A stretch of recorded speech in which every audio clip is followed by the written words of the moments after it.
नमस्कार दोस्तों, मेरा नाम है आशुतोष और आप देख रहे हैं डायनामिक इम्पल्शन। आज के इस वीडियो में हम बात करेंगे 2 अप्रैल 2022 के करंट अफेयर्स की और ज्ञान को कभी भी छोड़ना नहीं चाहिए, इसलिए वीडियो को अंत तक अवश्य देखिएगा।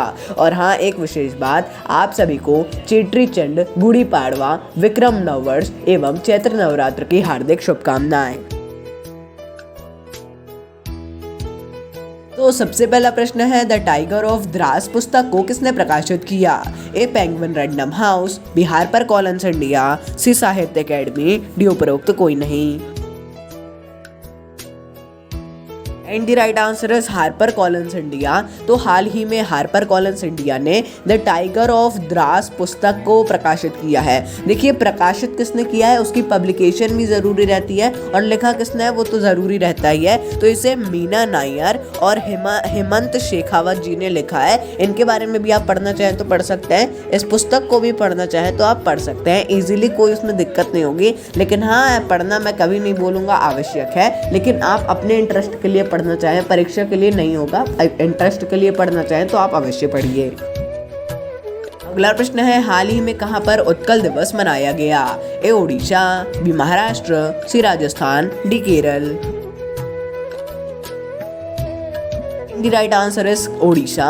तो हाल ही में ओडिशा में 1 अप्रैल को उत्कल दिवस मनाया गया है। ये एक बहुत ही ओडिशा दिवस है, मतलब उत्कल दिवस बोल दिया जाता है लेकिन ओडिशा दिवस है। जैसे कि बिहार दिवस मनाया गया, राजस्थान दिवस, उसी प्रकार ये ओडिशा स्वयं प्रांत बना था, स्वयं इसने अपनी पहचान बनाई थी, अपना नाम लाया था इसने, इसीलिए यह दिवस मनाया जैसे बिहार ने अपना किया था, उसी प्रकार ओडिशा ने भी ऐसा किया था। अगला प्रश्न है, लक्ष्य 0 डंप साइट्स के लिए किसने राशि आवंटित की?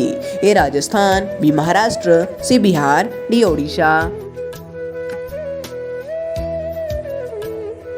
The right answer is Maharashtra. तो क्वेश्चन में लिख गया है किसने आवंटित की, लेकिन वो होना चाहिए किसके लिए आवंटित की गई। तो हाल ही में केंद्र सरकार ने महाराष्ट्र में लक्ष्य 0 डंप साइट्स के लिए, यह एक आप कह सकते हैं परियोजना टाइप की है, इसके लिए आप देख रहे हैं करीब 400 करोड़ रुपए उन्होंने आवंटित किए हैं। उतना ज़्यादा इंपॉर्टेंट क्वेश्चन ऑब्वियसली नहीं, आप समझ गए होंगे, लेकिन हाँ, ये याद रखिएगा कि लक्ष्य 0 डंप साइट्स के बारे में अवश्य पढ़िएगा। अगला प्रश्न है, हाल ही में कौन कोविड-19 से मुक्त हुआ है? ए नई दिल्ली, बी अंडमान और निकोबार द्वीप समूह, C Chandigarh, D Rajasthan. And the right answer है अंडमान और निकोबार द्वीप समूह। तो हाल ही में अंडमान और निकोबार द्वीप समूह कोविड-19 से मुक्त हो गए हैं। देखिए, ये बहुत ही एक अच्छी बात है। यहाँ पर 0 सक्रिय केस है वर्तमान में। धीरे धीरे मेरे ख्याल से अब तो हर राज्य ही हो जाएगा और एक टाइम ऐसा आएगा जब हम प्रश्न लेंगे कि भारत टोटली मुक्त हो चुका है अब कोविड-19 से। ऐसे 4 अभी तक केंद्र शासित प्रदेश हो चुके हैं।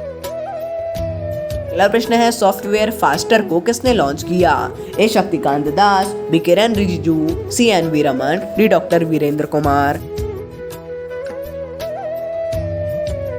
Right answer is N V. Raman. तो हाल ही में भारत के मुख्य न्यायाधीश एन.वी. रमन ने अदालत की तेजी को प्रसारित करने के लिए, या आप मतलब जो अदालत में पेशीज वगैरह होती हैं उसको प्रसारित करने के लिए फास्टर सॉफ्टवेयर को लॉन्च किया है। इससे आसानी से ऐसा हो सकेगा। बहुत ही अच्छी बात है, एक बहुत ही अच्छी पहल है। धीरे धीरे अब हर कोर्ट ऐसा कर रहा है कि उसको प्रसारित करने की पूरी कोशिश करे। अब यूट्यूब चैनल भी बना दिए गए हैं, कोर्ट्स के पहले भी थे, लेकिन अब उसको और ज़्यादा उसमें सक्रिय हो गए हैं, जो कि एक बहुत ही ज़्यादा अच्छी बात है। अगला प्रश्न है, बेघर बच्चों के पुनर्वास के लिए किसने फील्ड टास्क शुरू की? ए दिल्ली, बी बिहार, सी जम्मू और कश्मीर, डी पंजाब।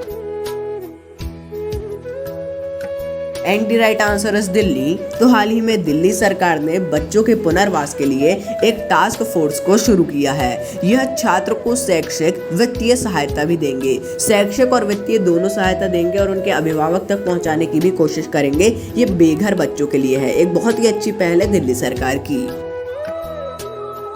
अगला प्रश्न है, 43 मिलियन घरों तक पहुंचने वाला पहला प्लेटफॉर्म कौन बना है? A D free dish, B D2H, C Airtel digital TV, D Tata sky.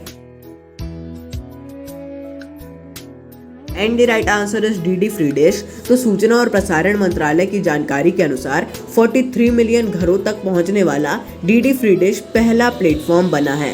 एक बहुत ही ज़्यादा अच्छी बात है ये। देखिए डीडी फ्री डिश जो है एक तरीके से डीडी का है और दूरदर्शन ऑब्वियसली आप जानते होंगे एक तरीके से पेरेंट ऑर्गेनाइजेशन उसकी गवर्नमेंट ही है और एक मतलब इतने ज़्यादा सबसे ज़्यादा यही है, ऐसा पहुंचना बहुत ही बड़ी बात है। अगला प्रश्न है सर्वश्रेष्ठ मार्चिंग दल का पुरस्कार किसे दिया गया? ए डीआरडीओ, बी भारतीय डाक, सी भारतीय नौसेना, डी भारतीय वायुसेना। And the right answer is भारतीय नौसेना। तो गणतंत्र दिवस 2022 के दलों में सर्वश्रेष्ठ मार्चिंग दल का पुरस्कार भारतीय नौसेना को दिया गया है। ऑप्शन में भारतीय डाक भी दिया गया था। अब ये समझ लीजिए आप लोग भी कि जो दल है, जो मार्चिंग दल है और जो झांकी है उसमें बहुत अंतर है। देखिए उसको झांकी भी बोला गया था, वो झांकी थी, उसका कोई दल नहीं था मार्चिंग दल। मार्चिंग दल यानी कि जिसने परेड की वो है, इसको याद रखिएगा। अगला प्रश्न है हाल ही में कहां पर वर्णिका को स्थापित किया गया?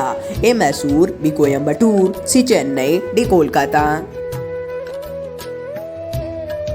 And the right answer is Mysore. तो हाल ही में मैसूर में भारतीय रिजर्व बैंक ने मैसूर में वर्णिका स्याही निर्माण सुविधा का उद्घाटन किया है।